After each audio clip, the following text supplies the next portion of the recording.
Hello, Smart Garden family. If you're watching this video, chances are you've scrolled through social media lately and seen gardeners raving about rice water and nettle tea like they've discovered liquid gold for plants. Maybe you're wondering if you've been missing out on some secret formula that could transform your struggling tomatoes into abundant producers or turn your wilting houseplants into lush, thriving beauties.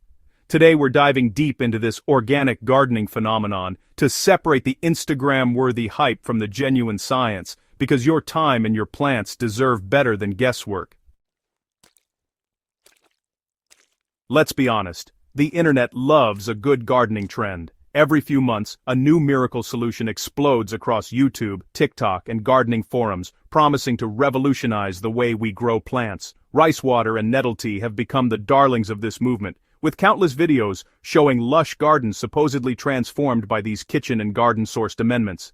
As someone who's been gardening for years, I'll admit I approach these trends with healthy skepticism.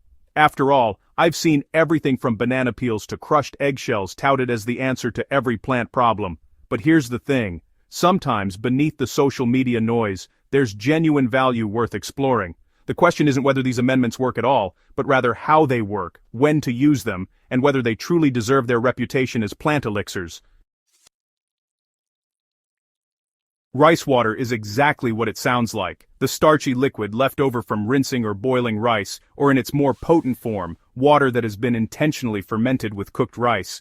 Gardeners have latched onto this practice because rice water contains carbohydrates, trace amounts of nutrients, and when fermented, beneficial bacteria that can potentially improve soil health.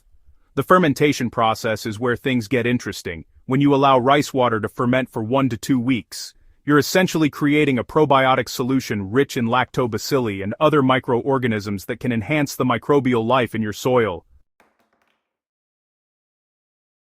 But here's where we need to pump the brakes on the hype. While rice water does contain starches that feed beneficial soil microbes and trace amounts of nitrogen, phosphorus, and potassium, the nutrient concentrations are relatively mild compared to traditional fertilizers.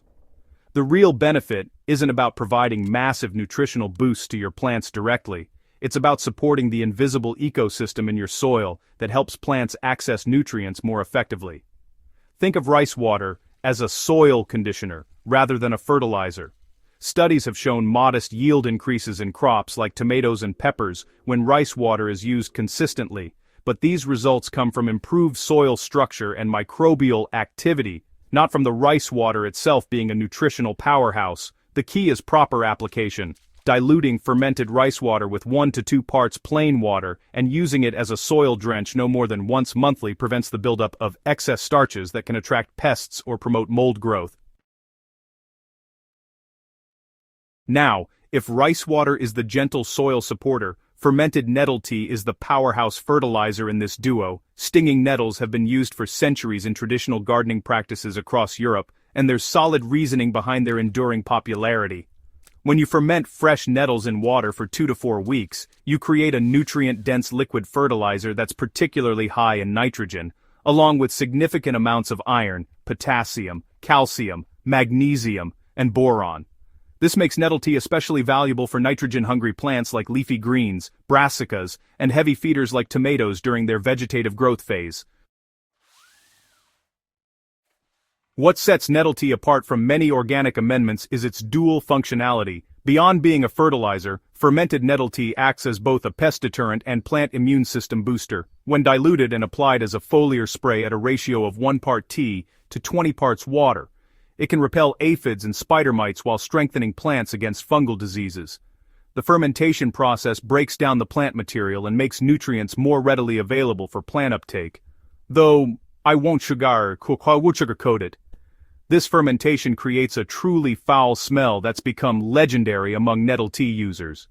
You'll want to keep your fermenting bucket far from living spaces, but the results are worth the temporary olfactory assault.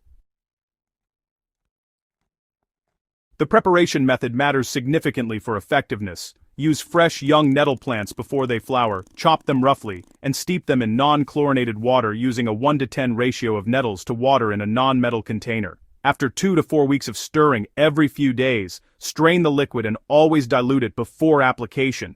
1 part tea to 10 parts water for soil drenching, or 1 to 20 for foliar applications. This dilution is crucial because undiluted nettle tea can be too strong and potentially burn plant roots or leaves.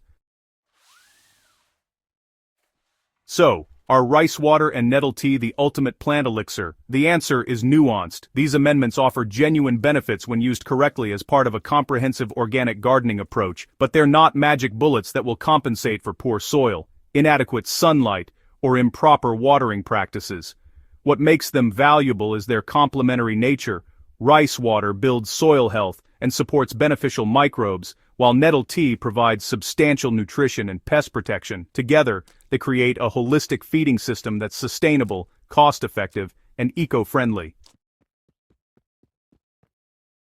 The real revolution isn't in the amendments themselves, but in the mindset shift they represent. Using rice water and nettle tea encourages gardeners to think about soil biology, nutrient cycling, and working with natural processes rather than against them. However, before you start brewing batches of either, understand your soil's existing nutrient profile through testing, observe what your specific plants actually need, and remember that these amendments work best when they're supporting already sound gardening fundamentals, not replacing them.